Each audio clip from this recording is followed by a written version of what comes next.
बिस्मिल्लाहिर्रहमानिर्रहीम। अस्सलाम वालेकुम।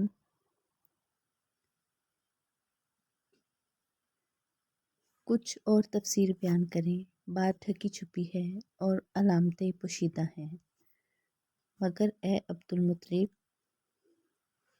इसमें शुबा नहीं कि तुम इसके दादा हो। अब्दुल मुत्तलिब ये सुनकर फ़ौरन सजदे में गिर गए और फिर सैफ ने इनसे कहा, अपना सर उठाओ, अपनी पेशानी ऊंची करो और मुझे बताओ, जो कुछ मैंने तुमसे कहा है, क्या तुमने इनमें से कोई अलामत अपने यहाँ देखी है? इस पर अब्दुल मुत्तलिब ने कहा, हाँ, मेरा बेटा रेख था, इसे बहुत चाहता था। मैंने एक शरीफ और मुअज़्ज़ज़ लड़की आमना बिनते वहब अब्दुल मनाफ से इसकी शादी कर दी। वो मेरी कौम के इंतहाई बाइज़्ज़त ख़ानदान से थी। इससे मेरे बेटे के यहाँ एक लड़का पैदा हुआ। मैंने इसका नाम मोहम्मद रखा। इस बच्चे का बाप और माँ दोनों फौत हो चुके हैं। अब मैं और इसका चचा अबू तालब इसकी देखभाल करते हैं। अब सैफ ने इनसे कहा, मैंने तुम्हें जो कुछ बताया है वो वाक़या इसी तरह है। अब तुम अपने पोते की हिफाजत करो, इसे यहूदियों से बचाए रखो, इसलिए कि वो इसके दुश्मन हैं। ये और बात है कि अल्लाह ताला हरगिज़ इन लोगों को इन पर काबू नहीं पाने देगा। और मैंने जो कुछ आपको बताया है, इसका अपने कबीले वालों से ज़िक्र ना करना। मुझे डर है कि इन बातों की वजह से इन लोगों में हसद और जलन ना पैदा हो जाए। ये लोग सोच सकते हैं, ये इज़्ज़त और बुलंदी आखिर इन्हें क्यों मिलने वाली है। ये लोग इनके रास्ते में रुकावटें खड़ी करेंगे। अगर ये लोग इस वक्त तक ज़िंदा ना रहे तो इनकी औलादें ये काम करेंगी। अगर मुझे ये मालूम ना होता कि इस नबी के ज़ुहूर से पहले ही मुझे मौत आ लेगी, तो मैं अपने ऊँटों और काफ़िले के साथ रवाना होता और इनकी सल्तनत के मरकज़ यसरब पहुँचता, क्योंकि मैं इस किताब में ये बात पाता हूँ कि शहर यसरब इनकी सल्तनत का मरकज़ होगा, इनकी ताकत का सरचश्मा होगा, इनकी मदद और नुसरत का ठिकाना होगा और इनकी वफ़ात की जगह होगी और इन्हें दफन भी यहीं किया जाएगा। और हमारी किताब पिछले इल्म से भरी पड़ी है। मुझे पता है, अगर मैं इसी वक्त इनकी अज़मत का ऐलान करूँ तो ख़ुद इनके लिए और मेरे लिए ख़तरात पैदा हो जाएंगे। ये डरना होता तो मैं इसी वक्त इनके बारे में ये तमाम बातें सबको बता देता, अरबों के सामने इनकी सरबुलंदी और ऊंचे रतबे की दास्तानें सुना देता। लेकिन मैंने ये राज नहीं बताया है, तुम्हारे साथियों में से भी किसी को नहीं बताया। इसके बाद इसने अब्दुल मुत्तलिब के साथियों को बुलाया। इनमें से हर एक को 10 हबशी गुलाम, 10 हबशी बांदियाँ और धारीदार यमनी चादरें, बड़ी मिकदार में सोना चांदी, 100 ऊँट और अंबर के भरे डब्बे दिए। फिर अब्दुल मुत्तलिब को इससे 10 गुना ज़्यादा दिया और बोला, साल गुजरने पर मेरे पास इनकी खबर लेकर आना और इनके हालात बताना। साल गुजरने से पहले ही इस बादशाह का इंतकाल हो गया। अब्दुल मुत्तलिब अक्सर इस बादशाह का जिक्र किया करते थे। आपकी उम्र 8 साल की हुई तो अब्दुल मुत्तलिब का इंतकाल हो गया। इस तरह एक अजीम सरपरस्त का साथ छूट गया। इस वक्त अब्दुल मुत्तलिब की उम्र 95 साल थी। तारीख की बाज़ किताबों में इनकी उम्र इससे भी ज़्यादा लिखी है।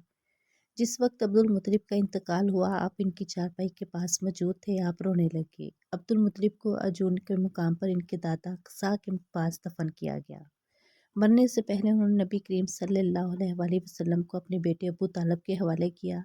अब अबू तालब आपके निगरान हुए। इन्हें भी आपसे बेतहाशा मोहब्बत होगी। इनके भाई अब्बास और ज़ुबैर भी आपका बहुत ख्याल रखते थे। फिर ज़ुबैर भी इंतकाल कर गए तो आपकी निगरानी आपके चचा अबू तालब ही करते रहे। इन्हें भी नबी करीम सल्लल्लाहु अलैहि वसल्लम से बहुत मोहब्बत थी। जब उन्होंने आपकी बरक़ात देखी, मौजज़े देखे, तो इनकी मोहब्बत में और इज़ाफ़ा हो गया। ये माली एतबार से कमज़ोर थे। वो वक़्त सारे घराने को पेट भर कर खाना नहीं मिलता था। लेकिन जब नबी करीम सल्लल्लाहु अलैहि वसल्लम इनके साथ खाना खाते, थोड़ा खाना भी इन सब के लिए काफ़ी हो जाता। सबके पेट भर जाते। इसीलिए जब दोपहर या रात के खाने का वक्त होता और सब दस्तरख्वान बैठते तो अबू तालब इनसे कहते, अभी खाना शुरू ना करो, मेरा बेटा आ जाए फिर शुरू करना।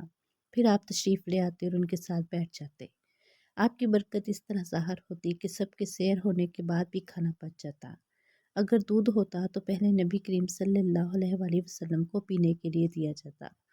फिर अबू तालब के बेटे पीते, यहाँ तक कि एक ही प्याले से सब के सब दूध पी लेते, खूब सैर हो जाते और दूध फिर भी बच जाता। अबू तालब के लिए एक तकिया रखा रहता था। वो इससे टेक लगाकर बैठते। رسول اللہ صلی اللہ علیہ وسلم تشریف لاتے تو آ کر سیدھے اس تکیے کے ساتھ بیٹھ جاتے۔ یہ دیکھ کر ابو طالب کہتے میرے بیٹے کو اپنے بلند مرتبے کا احساس ہے۔ ایک بار مکہ میں قحط پڑ گیا، بارش بالکل نہ ہوئی، لوگ ایک دوسرے سے کہتے تھے لات اور عزا سے بارش کی دعا کرو، کچھ کہتے تھے تیسرے بڑے بت منات پر بھروسہ کرو۔ اسی دوران ایک بوڑھے نے کہا تم حق اور سچائی سے بھاگ رہے ہو، تم میں ابراہیم علیہ السلام اور اسماعیل علیہ السلام کی نشانی موجود ہے، تم اسے چھوڑ کر غلط راستے پر کیوں جا رہے ہو؟ اس پر لوگوں نے اس سے کہا کیا آپ کی مراد ابو طالب سے ہے؟ اس نے جواب میں کہا ہاں، میں یہی کہنا چاہتا تھا۔ اب سب لوگ ابو طالب کے گھر کی طرف چلے۔ وہاں پہنچ کر انہوں نے دروازے پر دستک دی تو ایک خوبصورت آدمی باہر آیا۔ اس نے تہہ بند لپیٹ رکھا تھا۔ سب لوگ اس کی طرف بڑھے اور بولے اے ابو طالب، وادی میں قحط پڑا ہے، بچے بھوکے مر رہے ہیں، اس لیے آؤ اور ہمارے لیے بارش کی دعا کرو۔ چنانچہ ابو طالب باہر آئے، ان کے ساتھ رسول اللہ صلی اللہ علیہ وسلم بھی تھے۔ آپ ایسے لگ رہے تھے جیسے اندھیرے میں سورج نکل آیا ہو۔ ابو طالب کے ساتھ اور بھی بچے تھے لیکن انہوں نے آپ ہی کا بازو پکڑا ہوا تھا۔ اس کے بعد ابو طالب نے آپ کی انگلی پکڑ کر کعبے کا طواف کیا۔ یہ طواف کر رہے تھے اور دوسرے لوگ آسمان کی طرف نظر اٹھا اٹھا کر دیکھ رہے تھے جہاں بادل کا ایک ٹکڑا بھی نہیں تھا، لیکن پھر اچانک ہر طرف سے بادل گھر گھر کر آنے لگے۔ اس قدر زوردار بارش ہوئی کہ شہر اور جنگل سیراب ہو گئے۔ ابو طالب ایک بار ذی الحجاز کے محلے میں گئے۔ یہ جگہ عرفات سے تقریباً 8 کلومیٹر دور ہے۔ ان کے ساتھ رسول اللہ صلی اللہ علیہ وسلم بھی تھے۔ ایسے میں ابو طالب کو پیاس محسوس ہوئی۔ انہوں نے آپ سے کہا بھتیجے، مجھے پیاس لگی ہے۔ یہ بات انہوں نے اس لیے نہیں کہی تھی کہ آپ کے پاس پانی تھا، بلکہ اپنی بے چینی ظاہر کرنے کے لیے کہی تھی۔ چچا کی بات سن کر آپ فوراً سواری سے اتر آئے اور بولے چچا جان، آپ کو پیاس لگی ہے؟ انہوں نے کہا ہاں بھتیجے، پیاس لگی ہے۔ یہ سنتے ہی آپ نے ایک پتھر پر اپنا پاؤں مارا۔